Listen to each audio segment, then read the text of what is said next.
Did you ever ask God why you? Of course, direct. A lot of times. Ilang beses kong tinanong, bakit sa daming tao, bakit ako? Hindi ka naman masamang tao. Hindi naman ako masamang tao. Wala naman akong ginagawang masama. Alam ko naman na sa mga ginagawa ko, meron akong purpose, kumbaga. There were moments in my life, especially the dark ones, during the time that somehow I thought God is stealing the people I love. I would always question, bakit ganito na nga yung sitwasyon ko? Bakit kinukuha mo pa lahat ng mga taong nagpapalakas sa akin? Bakit kinukuha mo pa yung mga taong nagmamahal sa akin?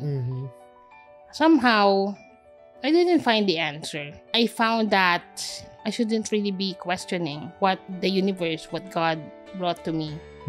But to be able to navigate kung ito yung meron ka eh. The doctors gave me life inspiration. Darling, I'm just curious para lang for the audience natin. Ano yung binigay sa'yo ng doctor at that time? Definitely not longer than my brother. When my dad passed away that year, I was just really praying because ang sabi ko, parang God, natatakot na po akong napapagod na po akong matakot na kung kailan ako mamamatay. Napapagod na po akong maghintay kung kailan ako kukunin. Kailan mo kukunin? Kaya pwede bang i-extend mo na lang? I had a negotiation. So, bata pa lang ako, negosyante na ako. Ang kanegosasyon ko, si God. Because, isipin mo, araw-araw, ganun yung iisipin mo. Araw-araw, yun yung pampatulog ko. Nasa elementary days na ako nun. Because I still remember, there were days, nights that I would always cry because I was so scared. Na, darating yung panahon. Baka mamamatay na ako. Sobrang takot na takot ako mamamatay. Because I was trying to understand, ano ba yung pakiramdam? Ano ba yung mararamdaman ko? Ano mangyayari? And so, every time I couldn't sleep, I would think about that and I would cry talaga. And then I would, din ako makakatulog kasi sa sobrang kakaiyak. Sobrang iyak na, sobrang napagod ka na. Oh. Someone messaged me, probably 2 years ago. We were in the same situation. She has polio and then she asked me, hindi ka ba natatakot na pagtanda mo, wala mag-aalaga sa'yo? Hindi ka ba natatakot na pagtanda mo, magiging alagain ka or magiging, ang word niya, parusa ka sa mga taong nagmamahal sa'yo? And I felt it. I felt it na naramdaman ko yung takot na meron siya. But probably I was really a different kind of beast. I think differently. I just told her, for as long as you know how to make money, there's nothing to be fearful about. So as long as you know how to make money, you have nothing to be fearful about. Yes. Because totoo yun. Unfortunately, nawala yung mga taong nagmamahal sa'yo, pamilya mo. Tumanda sila, namatay sila. Then if you have the money, then you can hire a caregiver, you can hire your assistant, you can hire your driver, you can hire anyone who needs a job. Ang maganda nun, nabubuhay mo na yung sarili mo, nakakapagbigay ka pa ng pamumuhay sa ibang tao. Correct. And I think that's my biggest flex in life. Yes. Yung takot ng mom ko, because direct totoo yan yung takot ng mom ko when I was young. Na paano kaya yung anak ko, kailangan ko maghanap buhay, kailangan ko siyang pag-ipunan, ganito, ganyan. Para wala ka para nang hindi isipin. siya aapahin, nakakaawa naman siya, ganito, ganyan. And so my biggest flex is, now I get to live life. Now I get to make a living for myself. And the best part is, I can also provide livelihood to others. Wow. Hindi lang basta to others. Also to people PWDs. who are PWDs. Alam mo, yun ang biggest flex. Totoo yan. Pero alam mo, i-ano mo nga sa ating mga audience, ilan ang ini-employ mo, mga natutulungan mong tao? I think around 12 na kami ngayon. Oh, galing. Clap naman dyan. Galing. Galing. Thank you. Hiyaw naman dyan, mga. Sobrang na-excite ako dito sa episode na to. Feeling ko, itong topic natin for tonight is something na very valuable sa ating mga ka-whiskey. Topic natin for tonight is, why do people make excuses in life?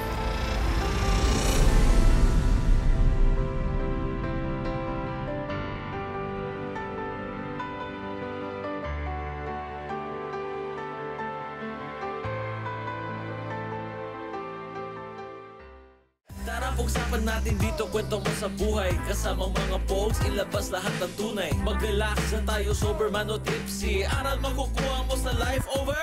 Hey everyone, and welcome to another episode of Life Over Whiskey Podcast, where we share valuable life lessons and stories you can learn from over a glass of whiskey. My name is Brian. And I'm Gerald. Direk J, magandang gabi sa'yo. Oy, magandang gabi, Bri. Napakagandang gabi na to kasi very special and close to my heart, I would say, itong episode. Tanong mo bakit? Bakit? Kasi itong guest natin today, sobrang inspired ako sa kanya. I feel like ikaw din, Direk. Oo naman. Maraming instances na nagkakilala kayo, nakita kayo. Yeah. At ngayon lang natin siya na-tsempohan. Ngayon Buti lang. pinagbigyan tayo. Busy Oo nga masyado, di ba? Parang isang taon in the making. Oo nga eh. 1 year in the making, legit. Yes, di ba? yes. And I feel like a lot of people would also, be inspired. So mga ka-whiskey, mga kalobarkada, introduce ko lang ang ating guest. Our guest for tonight, she is the founder of The Rolling Media, a personal branding and content marketing studio. She's also a brand consultant, inspirepreneur, traveler, and PWD advocate. She thrives on learning from people's stories and immersing herself in adventures. Ang unique gift niya lies in helping others unlock and reveal their ultimate superpower to create a world-changing impact. She was born with spinal muscular atrophy type 3, and she uses a wheelchair to navigate the world. Grabe. But hindi niya hinahayaan yung malimit ang mga pangarap niya.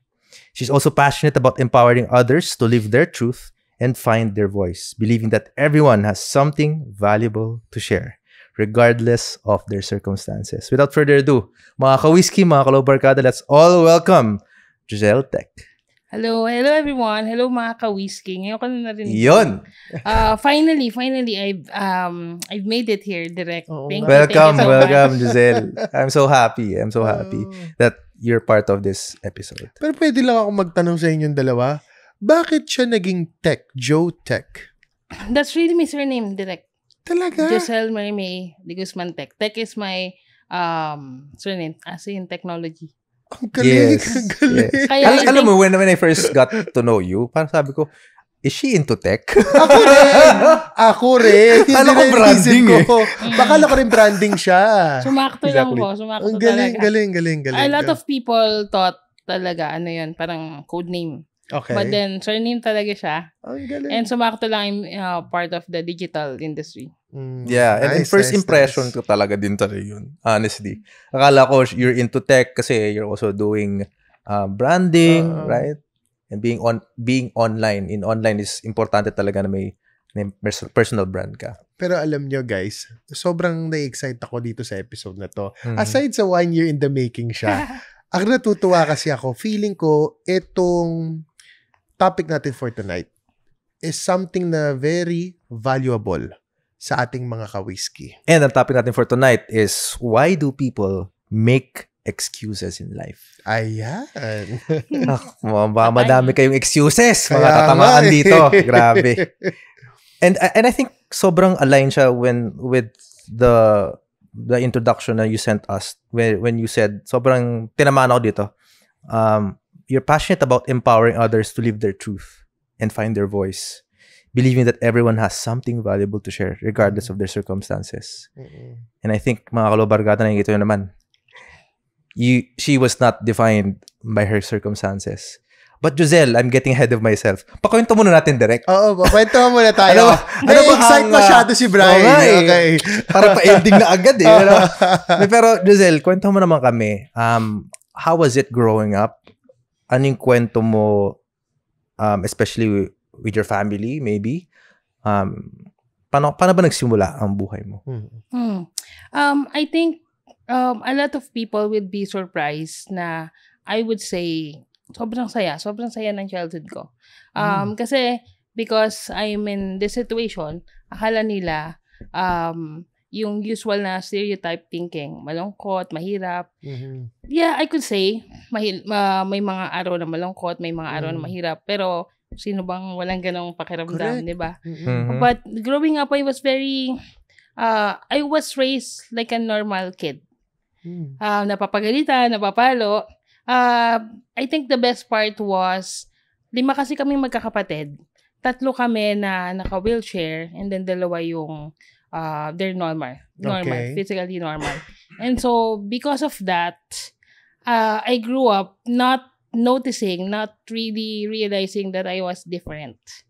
Because may mga kalaro ako nagkaka-racing pa nga kami kapag magkakasama kami sa bahay because 3 nga kami naka-wheelchair. But then, as I grew up, life started to make me realize that it's not always happy. It's not always sunshine and butterflies. Because when I think I was 4 years old, I experienced my first ever breakup. My first ever heartbreak. I lost my best friend, my sister. She was also diagnosed with SMA type 3. And doon ko siguro umpisa na, ba't ganun? Doon ako umpisang nagtanong kung bakit may mga taong nawawala, kung bakit may sakit siya. But then, I was really a happy kid, makulit, mahilig lumabas, nakikipaglaro sa mga kapitbahay. I found my good friends in the neighborhood. But then, as I grew up, another challenge happened, which is yung kuya ko naman po. I lost my first mentor. I could say that he was my first mentor, and I lost him when I was 7 years old. Si So, siya Kuya din JR. yung isa sa mga kapatid mo na may SMA. SMA, yung may Spinal disabilities. muscular Yes. atrophy. Can you guys define yun para lang sa ating mga Actually, low sinesearch ko nga eh. Yun nga Ano ba ang I spinal think muscular atrophy? Kasi sabi mo, 3 out of 5 siblings. Yes. So Magkakapatid this is kayo. inborn, di ba? Yes. Okay. Inborn yung illness namin. And I believe it came from my father's side. Okay. But it was only in our family na nagkaroon ng 3 sa 5 magkakapatid. Either isa lang or Malakas yung genes nun. yes, Yung sa malakas. ano. And SMA type 3 is muscular disease where unti-unting nanghihina yung katawan mo. Unti-unting nawawala ng lakas na yung muscles mo, yung nerves mo, and then even your bones to carry your body. That's why, nung mga 4 years old pa ako, nakakalakad pa ako, not as a normal kid who can run, pero may strength pa. But as I grow older, unti-unti siyang nangihina. And meron pa po yung may type 1, type 2, type 3. I believe I have the type 3. My siblings have type 2, which is mas severe.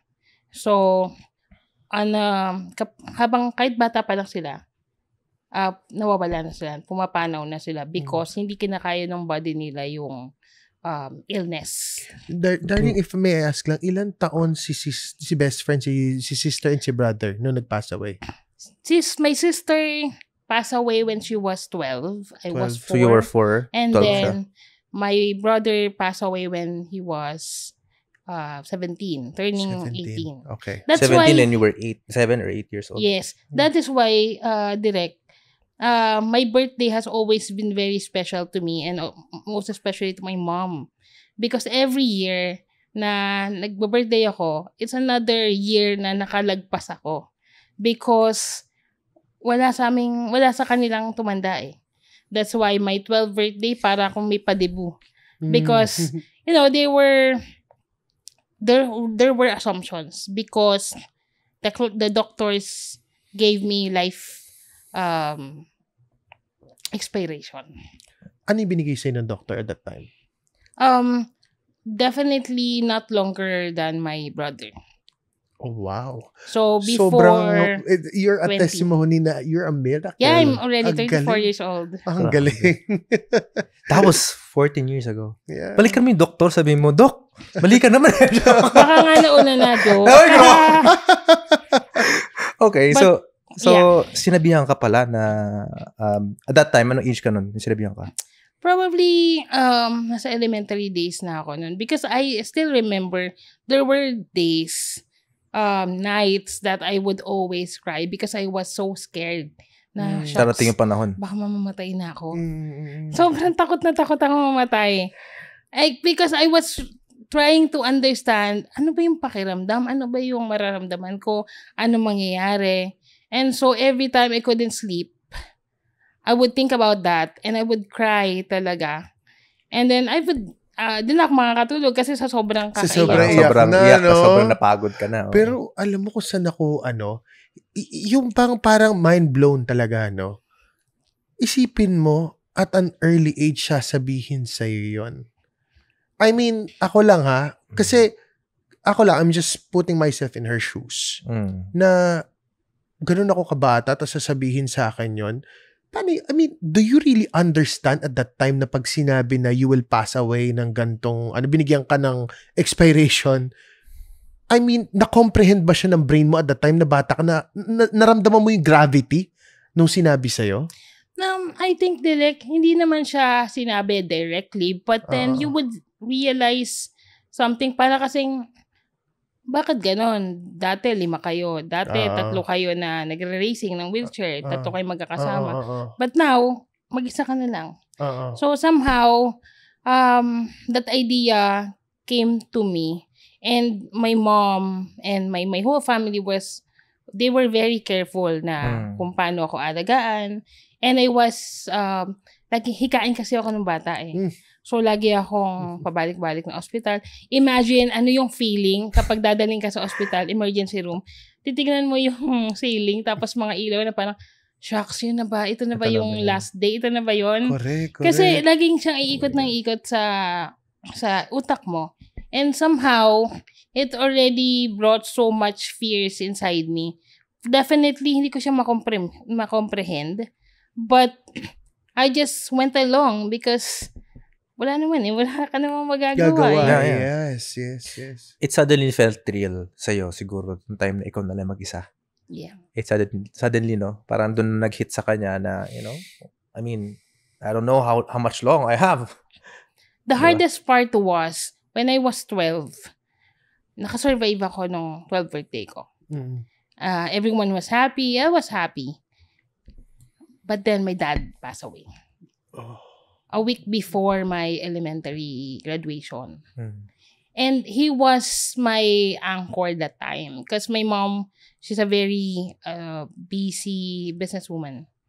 And I was very close to my dad. We're always together. And so, doon ko talaga naramdaman kung gaano kasakit mag-isa. I would always wait outside our house because back then po meron kaming small business, grocery business, and so I would always remember kada Pasko, New Year, diyan kasi yung pinakamabenta. So yan yung kahit gusto man umuwi ng mami ko, ng pamilya ko, they would want to be able to sell and serve the people of our city. So uwi ako, maghihintay ako. And I would always remember the time. This is very significant to me because when my dad passed away that year, I was just really praying because ang sabi ko, parang God, natatakot na po akong, napapagod na po akong matakot na kung kailan ako mamamatay. Napapagod na po akong maghintay kung kailan ako kukunin. Kailan mo kukunin? Kaya pwede bang i-extend mo na lang? I had a negotiation. So, bata pa lang ako, negosyante na ako. Ang kanegosasyon ko, si God. Because, isipin mo, araw-araw, ganun yung iisipin mo. Araw-araw, yun yung pampatulog ko. So, I don't know, something came up to me, and I was waiting for mom during Christmas, and of course Christmas, birthday ni God, birthday ni Jesus, and so I had that idea of talking about it. And granted, napagbigyan naman ako. I asked until 18. Kasi yung kuya ko hanggang 18 eh. So I wanted to experience that. But after my debut, I had a grand debut, thanks to my mom. After that, negotiation ulit. Sabi ko, ang sarap pala. Sarap eh. Kasi teenager, it was back in college. Yeah. I'm meeting a lot of people. I'm experiencing a lot. And so, I believe I had a negotiation up to 25. Sabi ko, God, last na to. Make me experience life. Make me experience how to work, paano pumasok sa opisina. Yeah. Make me feel how to fall in love. And granted, nabigyan naman. So I'm so grateful. I'm 34. It's been, 9 years since that last negotiation. And yeah, I couldn't be happier. Grabe, yung pinagdaanan ni Giselle. Yeah. Alam mo, Joe, meron ako gusto itanong sa'yo, no? Like, ako sometimes, meron ako kasing mga, how would I say this, yung mga dark days, no? Yung parang, pinagdadaanan ng kanya-kanyang tao. So, did you ever ask God why you? Of course, Direk. A lot of times. Ilang beses kong tinanong, bakit sa daming tao, bakit ako? Hindi ka naman masamang tao. Hindi naman ako masamang tao. Wala naman akong ginagawang masama. Alam ko naman na sa mga ginagawa ko, meron akong purpose, kumbaga. I would always there were moments in my life, especially the dark ones, during the time that somehow I thought God is stealing the people I love. I would always question, bakit ganito na nga yung sitwasyon ko? Bakit kinukuha mo pa lahat ng mga taong nagpapalakas sa akin? Bakit kinukuha mo pa yung mga taong nagmamahal sa akin? And somehow, I didn't find the answer. But somehow, I found that I shouldn't really be questioning what the universe, what God brought to me. But to be able to navigate kung ito yung meron ka eh. Paano mo ba ina-navigate yan? Yeah. Para makuha mo yung gusto mo. And during those times kasi, probably because I was younger, iniisip ko na life was unfair. Lagi ko pa sinasabi, life is unfair and it will never be unfair. So you have to know how to play life. Because reality is, hindi mo naman talaga mapipili kung ano yung mabibigay sa iyong buhay. But what I realized as I grew older, you can always choose how to play the game. I love that. Napakaganda Tsaka ng sinabi niya. perfect yan na dugtong to the topic that we have. Kasi, di ba, why do people make excuses in life? Yeah. And I feel like, natural sa atin to play the victim. Learn if we don't really understand how to play the game called life. Yeah. Right? Often than not, we are parang nakikita natin nakadepende sa circumstances natin kung if we will ever make it in life. Yeah. But at a certain point, if you really put yourself out there, ma-realize mo kasi like what you realized na, I'm gonna make something out of my life. Regardless if ito yung cards that I've been dealt with. Diba? I think Giselle, going to the conversation natin, that time parang you would say na you stop making excuses. Would you say na ganun na yung naging mentality mo? To be completely honest, there would be days that I would have excuses, jebs, justifications, excuses, blame, shame. But then, I think what's the best part about me is I can always shift my mind easily. Because what I've realized is, for example, happiness. People would say that happiness is such a hard thing to achieve.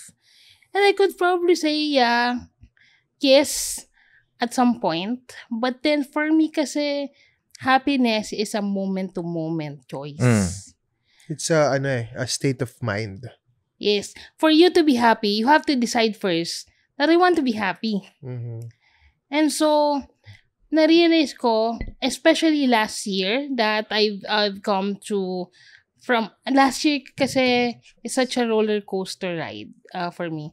It started very depressively, maraming nangyari sa negosyo, sa personal life, and then I went to personal mastery. I really put myself into places where I could be challenged to think differently. And so what I've realized is that happiness doesn't really relay with your situation. Kahit kasi maging mayaman ka, kahit makuha mo yung trabahong gusto mo, kahit na mag-asawa ka, hindi talaga siya nakadikit sa circumstances. It really depends on how you choose to live your life in a way na mararamdaman mo yung kasiyahan sa buhay. I always believe na choice talaga siya. Choice mong ano mang mas mahirap, yung magtrabaho ka o wala kang pera. Ano bang mas mahirap? Ano bang mas sasaya ka? Yung nagtatrabaho ka, na kumikita ka ng pangkabuhayan mo, being able to give and provide, or yung ikaw lang yung lagi inaabutan? Ano ba yung pipiliin mo? It's always about choices in life. Right. Pero, Joe, ang tanong ko, lahat kasi, actually, even kay Bri, even to my friends, I always ask this. Do you know what's your purpose in life? Sasagutin mo yan sa pagbabalik ng Life Over Whiskey. And now, nandito na tayo sa pinaka-inaantay natin na segment, Karaoke King ka ba? Alright, sige. So, Joe, gusto lang namin na ihandog sa ating mga kalubarkada, sa mga whiskey natin out there. Maybe a special song that's close to your heart. Ano ba ang song na to? Isa-search ko. Araw-araw ko itong pinapakatugtog today, this year. A Million Dreams. A Million Dreams. Wow. The Greatest Showman. Yes. Saan mo gusto simulan? Kahit sa chorus. Chorus. Sige. Chorus. Gusto kong dito mo simulan. They can say it all sounds crazy. They can say I've lost my mind. I don't care, so call me crazy. We can live in a world that we design. 'Cause every night I lie in bed, the brightest colors fill my head. A million dreams are keeping me awake. I think of what the world could be, a vision of the one I see. A million dreams is all it's gonna take. A million dreams for the world we're gonna make. Tama kayo mga kamay! Grabe. Gusto ko yung bakit gumagano eh. Tan! Editor, ikaw na bahalang mag-score kay Joe, ha? Ayan. Grabe. Grabe, first time ko yata kumanta sa inyo. Sa video. Pero Joe, bakit yun ang pinili mong song? Because one, ang sabi nga doon, di ba, Direk, is they can say I've lost my mind. They can say I am crazy. Because sometimes when you show people impossible things, hindi sila agad makapaniwala. They find things, when they find things unusual, babatuhan kanila ng negativity. Just because they couldn't do it. But I would always want to design my life how I want it to be.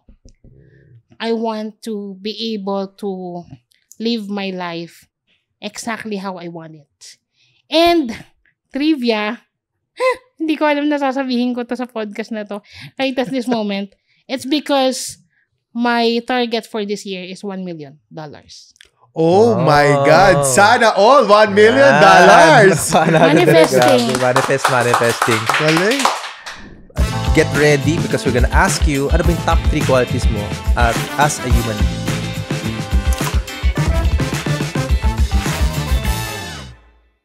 I believe my top 3 qualities would be, number 1, resilient. Number 2, courageous. And number 3, adventurous. Really reflects. Kasi, I mean, apart from, alam naman natin, resilient siya. Sa dami niya pinagdaanan sa buhay.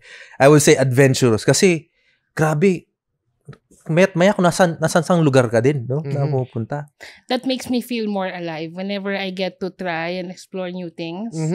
And that also made me realize that I need to make a lot of more money because if I want to experience life, I need to have my people to support me to do it. And yung courageous, I guess, na-realize ko yan because whenever I'm doing something, it's not that I don't feel fears. Totoo, lagi ko siya nararamdaman. It's just that I act upon despite fear. So, I believe that's what a courageous person is. Kahit na natatakot ka, laban ka pa rin ng laban. Yun. Grabe, alam mo, Joe, you have the strongest mindset. Siguro, I would say you're the strongest person I've ever met. Literal. Ibang klase ang lakas ng brain mo. Totoo yan. Iba. Antibay talaga. At ito na, Direk. Ito na. Bagong segment natin to. No? Kwentong mental health. So, ikaw, kamusta ang mental health mo? So, ngayon, pipili ka dito sa ating life card natin na isang card. Now, tandaan mo, Joe, yung brown part, yun ang babasahin mo. Okay. And then, once na binasa mo out loud, kung ano you want me to hold it? Okay lang po. No. Pag binasa mo out loud kung ano yung tanong ni card, then you will answer. And then, after answering, kailangan mong basahin yung nasa likod. Okay. Yung bio sa'yo ng life card. Okay. Okay. Wait lang excuse lang. Sige. Okay. So, ito na. Sige, direct. Hindi, ilapit mo kaya. So, iganon-ganon mo na lang. Ganyan mo. Ayan ba ang napupusuan mo? Or down, which one you like? Apo. Ayan. Alright. Sige, yung brown is the top. Ayan. Yan. Okay. Yes, basahin mo. So, anong tanong sa'yo ng life card natin? What is something your younger self needed pero hindi mo na-receive?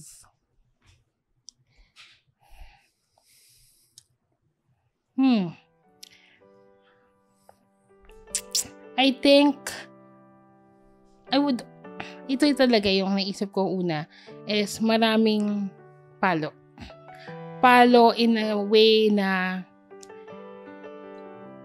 yung sermon na talagang babaon sa'yo. Kasi I feel like because pinalaki kami ng normal, pero meron pa ring special care na somehow I needed that growing up kasi naramdaman ko siya nung tumalaki na ako. Nung nakakakilala na ako ng maraming tao na even though my mom told me that to take care of myself because it's a different world out there. Yung maranasan ko siya in such a way na ganito pala yung pakiramdam para paglabas, mas handa ka na. Kasi pakiramdam ko, nahasa talaga ako nung nasa labas na ako eh. And, ano siya eh, lagi akong tinitingin ng pros and cons. Na, pakiramdam ko, siguro I'm just being hard on myself. Because people think I'm strong, I'm courageous, but lagi ko sinasabi sa sarili ko araw-araw, meron ka pang mas ibibigay. Mas meron pang mas kaya. And I feel like dahil may ganong special na pag-alaga, na feel ko na it's something na pinanghawakan ko until I've really put myself in that space na ito na yung totoong buhay. Ito na yung real world. Pero, yung pros naman doon, natuto kong magmahal. Natuto kong kung paano makisama sa tao, kung paano magbigay ng pagmamahal sa sarili mo, magbigay ng pagmamahal sa ibang tao, bago ka humingi. Kasi, yun yung, I believe, pinarana sa akin ng mommy ko, na, ang tawag namin doon, hampas-himas. Hampas-himas, okay. Ano yung sabihin doon? Hampas-himas? Parang push and pull. Parang, di ba? Parang push and pull siya. Na maraming panahon na himas, pero parang gusto ko pa na mas marami pang hampas. So, mas maraming himas kaysa sa hampas. Yes. Ganon. Okay. Pero, yun din yung nakita ko na naging strength ko naman. Yeah, I would say. Ganun ako mag-operate sa team ko. So, yeah. Kasi, I mean, sige, basahin na muna natin yung sagot. Anong sabi sa'yo ng ating lifeguard? Ng lifeguard, oh. Okay, basahin mo out loud. Parang bagay nga to Hindi man yon nabigay sa'yo, but remember, you now have the power to heal and grow. Go give it to yourself. Diba? Swak ba? Swak ba? I think so, because as I mentioned, dahil hindi ko siya naranasan sa bahay, yung mismong mundo na yung nagparana sa akin. Yeah. Yun din yung sabihin ko kanina eh. I mean, no matter what, life will harden you anyways. Yeah. Regardless kung nung bata ka, nung medyo tumanda ka na, o talagang, golden years mo. I mean, life will harden you anyways. Sobrang protection kasi yung na-feel ko na pag nandun pala, lalo na ako, I've been living independently for more than 10 years. So,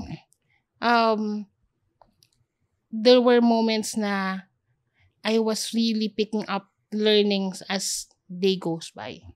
Kaya siguro naging ganito, kung sinasabi mo direct na I have a very strong mindset, is because nahasa siya ng nahasa to become that. And welcome back to Life Over Whiskey. So, Joe, gusto kitang tanungin kasi, most of the people that I really care, you may personal connection ako, like with my people, even with Brian. I always ask him this. Do you know what's your purpose in life? Or maybe also yung goal mo rin, end goal mo? Yep. Right. Alam mo, Direk, it's funny because before, I thought that my life's purpose is to be an inspiration. I thought my life's purpose is to share my story, my message to a lot of people. And to be able to share a very fulfilling conversation with someone and get to know that person as well. But come to realize, habang lalo akong nakaka-experience na iba't ibang bagay sa mundo, habang nakakakilala ko ng iba't ibang tao, I believe my life's purpose is not to share the message, but to be the actual message. Oh, wow. Wow. Mic drop. I mean a mic drop. Yeah, mic drop. Being the actual message. And I feel like, Joe, no, it reflects also on how you're operating your business. Kasi, as you mentioned off camera, that you also employ people who are also disabled. Yes. Diba? I mean, it's one thing to inspire people, right? Dun sa message mo. And another, to inspire people that you are the message that their life can change. Even if, and despite of them feeling na may kulang sa kanila. Maybe because of them having their own disabilities. You know what I don't understand? Ano yan? Ang daming tao na sabi mo nga kanina, just to anchor with what you said earlier, na playing the victim. Na parang, kasi ganito ang malas ko, ganito yung buhay ko, ito lang yung trabaho ko, or yung iba pa hindi nagtatrabaho. Parang, ako iniisip ko, like, sabi nga ni Joey, ito yung message. Yes. I mean, what's your excuse na para hindi maghanap buhay? What's your excuse na sobrang ikaw ang pinakamalalim ang problema sa buong mundo? Diba? You know, if you get to notice how she speaks, it's very light. Because it's how you deliver it Na parang, yung iba parang, ako, by the way guys, kawawa naman ako kasi ganito, ganyan. But look at her. With disability, but she is so positive. So parang, what I'm trying to tell everybody is that wala tayong excuse lahat dito. Kasi si Joe nga lumalaban hanggang ngayon sa buhay di ba, Bray? So Bray, pag nagproblema tayong dalawa, wala tayong excuse Kaya parang nahiya naman kami. Nahiya naman kami, di ba? I think yun din you know, a lot of people make excuses in life because, not just because of their circumstances, but maybe because of their environment, the people they're with. Ang nakuha ko kasi kanina doon sa kwento mo, Joe, is you know, nung bata ka, you didn't really feel as if it's there Diba dumating sa point na suddenly it felt real, na-realize mo. Pero nung lumalaki ka, hindi mo siya nakita, so therefore your mind is telling yourself na in a way, in your mind it's normal. Right? So hindi mo siya ginagamit as excuse. So despite life showing you otherwise, meron ka nang naging foundation Yes, may sakit, nawala yung kapatid mo dalawa, yung tatay mo. Pero nandun na yung root na yung pagmamahal, yung care, yung love, it was there even if, right? Even if na ganito sitwasyon ko. Diba? So, I think yung certainty comes along if, just like Joe, you choose to put yourself out there. Yes, you will have excuses. Pero alam mo kasi sa utak mo, sabihin mo na maybe it's just your mind telling you na gusto ka niya iprotektahan. Yeah. But if it will not harm you, it will not be in any way detrimental to other people's growth as well, try mo kasi baka mamaya kaya naman pala. Yeah. Diba? It's your natural knee-jerk reaction ng direct kaya ko ba talaga to? Wag na lang kaya. Kasi baka ganito, baka ganito. Correct. Pero alam mo, from what environment, direct. Yeah. Ano rin, alam mo, actually, Brian, nagko-connect tayong dalawa dyan Actually, dapat sa takeaway ko pa sasabihin to, but I have to say it now because I'm so excited to say this. Na,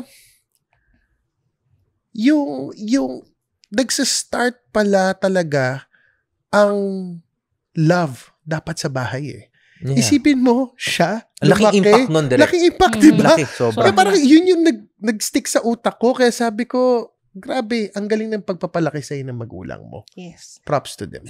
Sobrang grateful because since we were raised like a normal kid, I saw life like a normal person that I should not, use this illness, this disability as a disadvantage, but rather use it as a unique leverage to how I would navigate life, how I would bring up myself into situations na mahihirapan ako. Yeah. That's what your parents made you feel? Yeah, actually, I would always remember this. My mom, she's so kikay. Up to now, I think I got yung kakikayan ko sa kanya.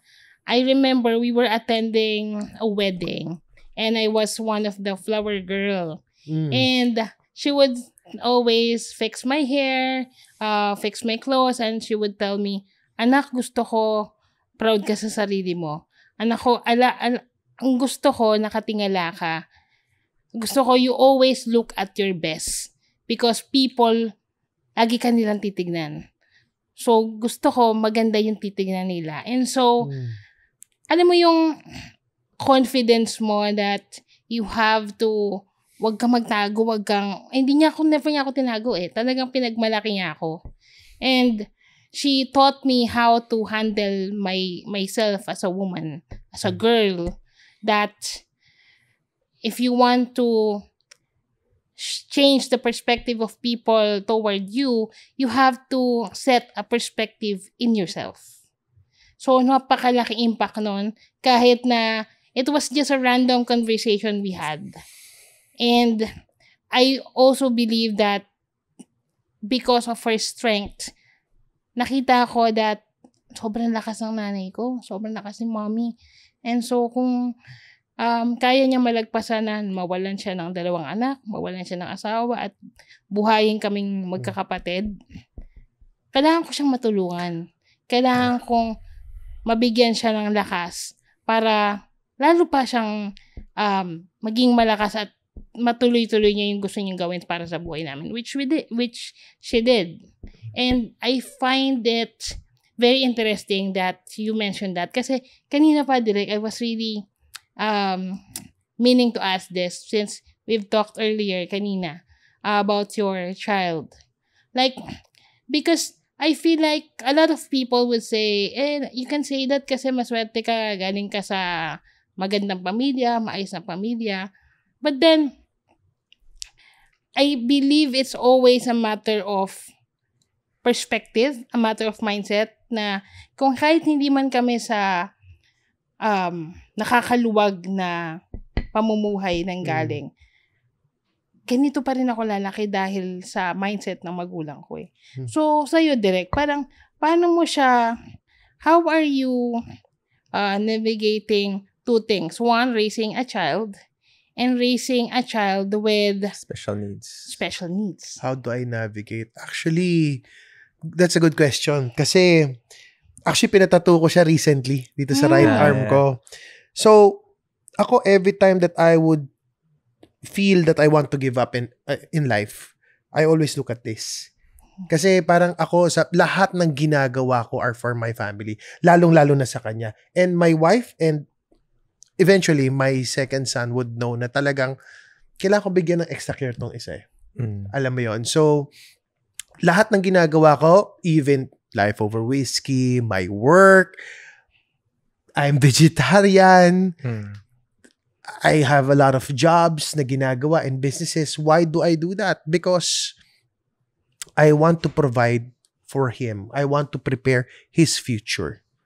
And gusto ko din when people sees him, they wouldn't think na si Tyler has a disability or ano. Tignan nila as a very sweet boy, as a very intelligent boy. Alam mo, ganun ko gustong tignan si Tyler. And ayoko rin, actually, when people ask me, that question, exactly yung tinanong mo, I always tell people na ganito ka positive ko kinukwento. Hindi ko sinasabing ganito, ako nga, yung anak ko may special needs, ako na kawawa na may anak ko. No. So, may special need na anak ko, treat me differently.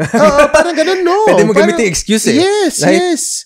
So, parang ako, hindi. Parang, I have a son with special needs, and parang, you know what? He's really good. And, ano siya, talagang he is very close to normal. That's how I say it. For the other people also would be inspired. Yung may mga anak na may special needs, hindi nila itago yung anak nila. Be proud. Anak mo actually, yun yan, the same yung feeling mo na hindi kita ganyan ko nakilala si Direk na, he's really proud sa anak niya. You have a video, may mga photos pa, right? Yes. So, I think I believe sobrang crucial eh. your son would be very grateful that you are his dad because I felt it while you were talking. Ganyan na yung pakiramdam ko sa mom ko. Yeah. That she would be open about it, but she wouldn't make a big fuss about it. Yeah. But ta-transform yung conversation in a way na makikita yung positive light of it. And I just hope a lot of parents who can watch us, who can listen to us, could adopt the way you and my mom think about these situations. Because dun siya talaga nag-uumpisa. Kailangan. It starts at home. Correct. Starts at home. When my mom told me that, when my mom made me experience how a normal kid should be, dun ko naisip na people shouldn't really treat me differently. Yeah. Ayaw mo din. Right? Ayaw mo din. Yeah. I wouldn't. Natatawa ako kasi on some occasions, I get use of this wheelchair as a leverage concert. Sa mga VIP lanes. Yes, parking. But then, talking to me, treating me like, kung barkada tayo, like, treat me as an actual friend. Like, you don't have, yes, you can be careful physically. Yes. But mentally, emotionally, I could handle myself. Love it. That is so nice. Pero alam mo, meron akong gusto itanong sa'yo. Kasi ito, Bri, fear ko to. Ano yan fear? Fear ko to, kaya gusto ko rin tanungin si Joey. Ang biggest fear ko, sabi ko, if time comes that I am old, maybe let's say 30 years, 40 years from now, sabi nga ni Joe, ang Down syndrome kasi before, meron siyang expiration na tinatawag. So, dati 30 years. But now, since marami ng therapies, naging 50 years na. Just for people to know lang rin, no? Ang biggest fear ko is apihin yung anak ko. Or pagka dumating yung time na pa-expire na ako, who will take care of my son? Yun yung mga ano ko. So, ako, ang gusto ko itanong sa kanya, ikaw ba, nakaranas ka ba na inapi ka, minaltrato ka ng ibang, maybe employer mo, or let's say, kalaro mo, niloko-loko ka? How were you able to handle it? May naisip ka, no? It's funny kasi, direct, siguro, nung bata ako, there were bullies. Pero, I myself is a bully as well eh. Yun lang. Kaya ako natatawa. Palaban siya. So, that made my classmates realize na, iba to si Tech, iba to si Giselle na hindi to basta loloko-loko. Kasi makikipaglokohan talaga ako. Uh-huh. And, siguro wala naman ako na aalala na talagang na mistreat ako ng sobra. But the society itself definitely has a different perspective when it comes to people like us. Iba yung pananaw, iba yung they find, for example, sa paghahanap ng trabaho. To be honest, in the Philippines, it's so hard to find a job for someone who uses a wheelchair. Hindi naman lahat ng building may elevator, may ramps. And because of our physical disabilities, may mga bagay talaga na hindi kami capable to do. But then, one thing I'm very grateful about is the technology. Yes. That it has evolved and we are now in an era where anything is possible. Yes. And so, I remember, direct, someone messaged me, probably 2 years ago. We were in the same situation. She has polio and then she asked me, hindi ka ba natatakot na pagtanda mo, walang mag-aalaga sa'yo? Hindi ka ba natatakot na pagtanda mo, magiging alagain ka or magiging, ang word niya, parusa ka sa mga taong nagmamahal sa'yo? And I felt it. I felt it na naramdaman ko yung takot na meron siya. But probably I was really a different kind of beast. I think differently. I just told her, for as long as you know how to make money, there's nothing to be fearful about. Wow. Because when you Alam mo, Joe, sorry ang dami magba-viral na ano mo. Ang galing lang. So as long as you know how to make money, you have nothing to be fearful about. Yes. Because totoo yun. Because kung sakali man, unfortunately, nawala yung mga taong nagmamat sa'yo, pamilya mo, tumanda sila, namatay sila. Then if you have the money, then you can hire a caregiver, you can hire your assistant, you can hire your driver, you can hire anyone who needs a job. Ang maganda nun, nabubuhay mo yung sarili mo, nakakapagbigay ka pa ng pamumuhay sa ibang tao. Correct. And I think that's my biggest flex in life. Yes. Yung takot ng mom ko, because direct totoo yan yung takot ng mom ko when I was young. Na paano kaya yung anak ko, kailangan ko maghanap buhay, kailangan ko siyang pag-ipunan, ganito, ganyan. Para wala ka para nang hindi isipin. siya aapahin, nakakaawa naman siya, ganito, ganyan. And so my biggest flex is, now I get to live life. Now I get to make a living for myself. And the best part is, I can also provide livelihood to others. Wow. Hindi lang basta to others. Also to people who are PWDs. Alam mo, yun the biggest flex. Totoo yan. Pero alam mo, i-ano mo nga sa ating mga audience, ilan ang ini-employ mo, mga natutulungan mong tao? I think around 12 na kami ngayon. Ang galing. Clap naman dyan. Galing. Thank you. Hiyaw naman dyan, mga mga sa back end natin. Yeah. And the best part is, ngayong taon, we will be doing a lot of things that will involve a lot of opportunities for PWDs. Kasi na-realize ko yung pag-hire paunti-unti, at the end of the day, I'm still in business. So, if I can't hire them, I can teach them how to get hired by other people. So, yun yung ibang way of thinking ko na, before kasi, sa totoo po nahirapan ako kasi nga sabi ko nga direct, 'di ba? It wasn't really about the skill. It was really about the mindset. How to mold them into thinking that they are worthy. That they are worthy to have something out of themselves para sa kanila. And because of that, I've realized na hindi siya ganun kadali to be able to employ. If I could employ 100, 1,000 PWDs. Why not? But what change I've had is that if I cannot employ them right now, at least kaya ko silang matulungan na magkaroon ng hanap buhay at makapaghanap ng ibang mag-employ sa kanila. And I think I've always believed that you should not give a fish, but rather teach them how to fish. Because that's how I was raised. Bray, ako curious ako, gusto kitang tanungin. Ano natutunan mo?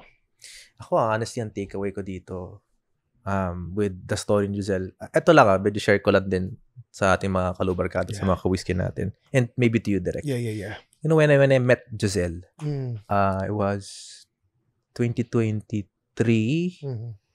Tama ba? 2022. 2023. Sa mga end of 2023. Right? Nung umattend ka sa program namin. I never treated her differently. And I told her that, I think through a voice message, sabi ko, I never saw you as someone na may pagkukulang. Na someone as disabled, so to speak. I only saw you as someone creative. Creative despite... I remember that. Naalala mo? Creative despite na binigay sa'yo. Kasi hindi mo naman talaga kontrolado kung nabibigay sa'yo ng mundo eh. And I feel like if there's a takeaway or there's a message I wanna tell people, maybe for those na may anak na may special needs or disabled, or maybe kung sabihin natin mga broken families. Kasi doon nagagaling yung parang feeling mo may kulang. Pero I'm telling you, even if ganyan ang sitwasyon nyo, yung pagkukulang napupunan ng pagmamahal eh. Yeah. And I feel like yun yung pinaka-key on why Giselle is Giselle today. hindi pagkukulang. Kailangan punan ng pagmamahal at kayang-kaya. Yung takeaway ko. How about you, Derek? Well, ako siguro, love and acceptance starts at home. And, don't limit yourself. Literal. Kasi yung sinasabi natin na nililimit natin yung sarili natin, akala natin it's only for people who is normal. But in reality, anybody, just like her, I am so inspired. We are inspired. Truly. Marang ngayon naiisip ko, every time that I would have any struggles or let's say adversities, parang mas maiisip ko ngayon ikaw na kaya mo kaya ko rin.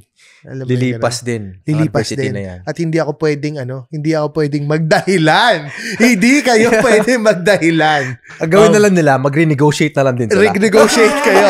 Lord, baka naman pwede. Oo. And tsaka rin naman, yun nga, everything happens for a reason. I always believe in that. Diba? Exactly. Again, you are the message. You are. Thank you. How about you? Ako siguro, more than anything, because of the title is why people make excuses nga. Probably I just want to share a quote that I've always thought of. And that's how I was able to know how to play the game of life. And it is about awareness. It's about never forgetting who you are, because the world will not. Use it as an armor and it will never be used against you.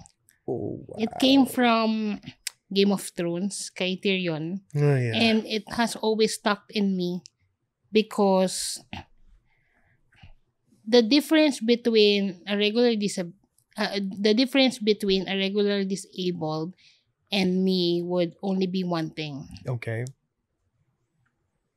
The awareness that I am in this situation and I am the only one who could actually navigate my way on how I could live life to the fullest. And the fact that nakapag-renegotiate ako kay God, I'm now 34 years old. Who am I to waste even a minute of it? And lastly, siguro yung dalawang bagay na meron ako more than anything, and I've always been enhancing and improving it as days go by, is paniwalaan yung sarili ko at pagkatiwalaan yung kakayahan ko. Yun lang po. And with that, siguro, I know nag-parting words si Juzelle. Maybe isa ka ba na makikita na platform? You can follow me on Facebook and TikTok. Jozelle Tech. Jozelle Tech. That's my surname. So yeah, I hope to see you there. And the Rolling Media. Yeah. Oh, definitely you can check out the rollingmedia.com if you need help, especially with branding, content marketing, and any digital marketing per se. And abangan nyo yung mga initiatives nila, lalo na dun sa binanggit mo na plans mo in helping a lot more PWDs out there. Alright, and with that, no? Thank you so much for watching and listening. Sana marami kayo napulot na aral. We will see you on the next episode. Stay pogs! Stay pogs, guys. Podcast na naman with Gerald at Brian. Aral lang pulutan sa inuman at kwentuhan. Pinagsamang veterano, parehong talentado. Ihanda ang may katbaso sa lames at intabado. Big Eyes Production.